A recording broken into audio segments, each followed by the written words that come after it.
Hi, this is Jay Jenkins with Pearson Education, and in this video I'm going to walk through how a student could review an assignment that they already submitted. So if right from the course homepage, if they scroll down and they look at their completed assignments, they'll be able to see what they've already done. And if they click on that completed assignment, there's a couple things they can do.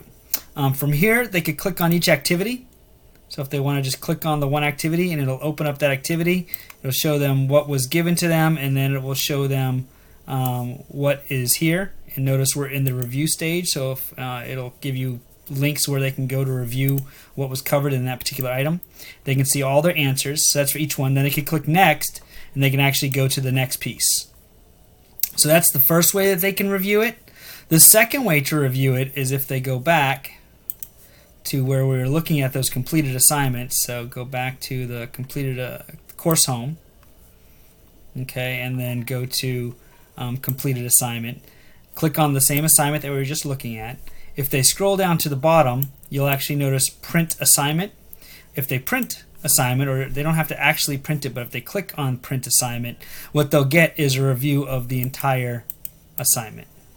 And so they can print this, and they could print it to PDF if they wanted to and be able to look at it. But as you can see, everything that they did, they can review it right here. So hopefully that answers your question, and I hope you have a good day.